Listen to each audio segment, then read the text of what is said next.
আজ আমি তেলাপিয়া মাছ ভাজা আর বেগুন ভাজা করব। তেলাপিয়া মাছ আর বেগুন ভাজাটা সাদা ভাতের সাথে খেতে দারুণ লাগে। হ্যালো এভরিওয়ান, কেমন আছেন সবাই? আশা করি ভালো আছেন, আপনাদের দয়ায় আমিও ভালো আছি আলহামদুলিল্লাহ। তো আমি এখানে একটা বড় সাইজের তেলাপিয়া মাছ কেটে ধুয়ে পরিষ্কার করে নিয়েছি। আর দেখুন আমি এভাবে কেটেছি। আমি মাথা লেজ সহই নিয়েছি। এটা অনেক বড় সাইজের একটা মাছ ছিল। তো মাছগুলো আমি নিয়ে ধুয়ে পরিষ্কার করে নিয়েছি। আর বেগুনগুলোও আমি এরকম ডিজাইন করে নিয়েছি। কিছু এরকম ডিজাইন করেছি আর কিছু আমি লম্বা করে কেটে দেখুন এভাবে আমি কেটে দিয়েছি। এই বেগুনগুলোকে আমি ভেজে নেব। আমি মাছটা ভেজে নিয়ে তারপর মাছ ভাজার তেলে বেগুনগুলো ভাজবো। এভাবে ভাজলে বেগুনটা মাছ ভাজার তেলে খেতে অসাধারণ লাগে, আর কিছুই লাগে না। গরম ভাতের সাথে শুধু বেগুন ভাজা দিয়েই খেয়ে ফেলা যায় এক প্লেট ভাত। এখন আমি মাছের মধ্যে দিয়ে দিয়েছি মরিচের গুঁড়া, দিয়ে দিয়েছি হলুদের গুঁড়া, আমি এখন দিয়ে দেব ধনিয়ার গুঁড়া,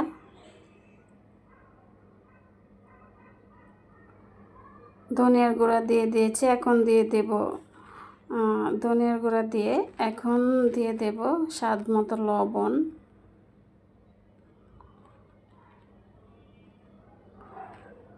লবণটা দিয়ে আমি দিয়ে দেব তেল। আমি সয়াবিন তেল দিয়ে দিচ্ছি এখানে। দিয়ে এখন আমি মাছটাকে ভালো করে মেখে নেব। ভালো করে ম্যারিনেট করে আমি 10-15 মিনিটের মতো আমি মাছটাকে রেস্টে রেখে দেব। এতে করে মশলাটা ভালো করে মাছের গায়ে ঢুকে যাবে। তো আমি ভালো করে মেখে 10-15 মিনিটের মতো রেস্টে রেখে দেবো। আর বেগুনটাকে মেখে নেব, তবে দেখাবো না, ভিডিওটা অনেক বড় হয়ে যাবে, তাই আমি বেগুন মাখাটা দেখাবো না। বেগুনটাকেও আমি এভাবে মেখে নেব, আপনারা বুঝে নেবেন প্লিজ।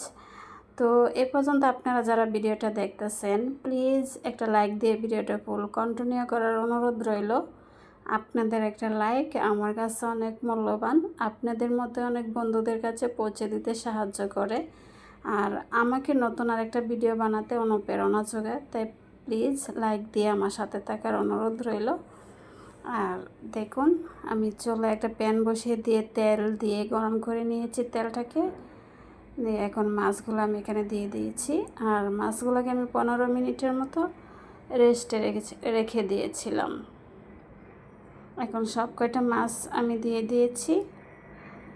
তো এখন মিডিয়াম আছে মাছগুলোকে আমি ভেজে নেব। হাই হিটে ভাজা যাবে না, এতে করে উপর থেকে পুড়ে যাবে আর ভিতরে কাঁচা রয়ে যাবে।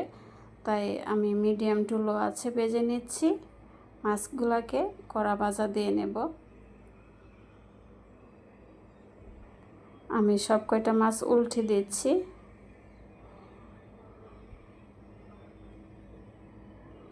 মাথাটাকে উল্টে এইভাবে একটু ভেজে নিয়ে তারপর ওই পাশটাও ভেজে নিয়েছি। দেখুন মাছটা কিন্তু ভাজা হয়ে গেছে। আর একটুখানি ভেজে নিয়ে আমি মাছগুলোকে উঠিয়ে নেব। আমি সুন্দর করে মাছটাকে কড়া ভাজা দিয়ে নিয়েছি। তেলাপিয়া মাছ আসলে ভাজা, তেলাপিয়া মাছের ভাজাটা খেতে খুব দারুণ লাগে, খুবই স্বাদ লাগে খেতে। তো দেখুন মাছটা কিন্তু ভাজা হয়ে গেছে। এখন আমি মাছটাকে উঠিয়ে নিচ্ছি।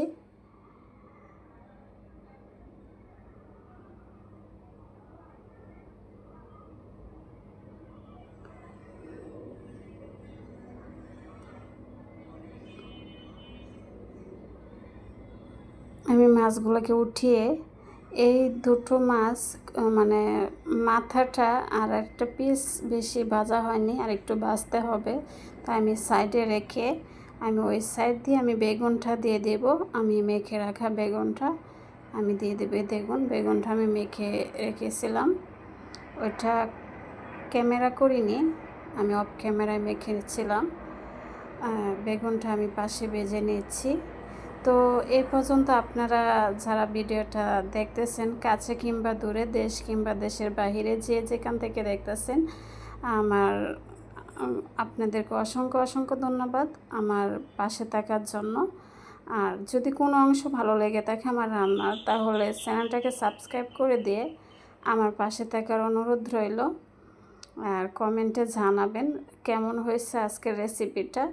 আর আপনারা যারা সাবস্ক্রাইব করে দিয়েছেন আপনাদেরকে অসংখ্য অসংখ্য ধন্যবাদ।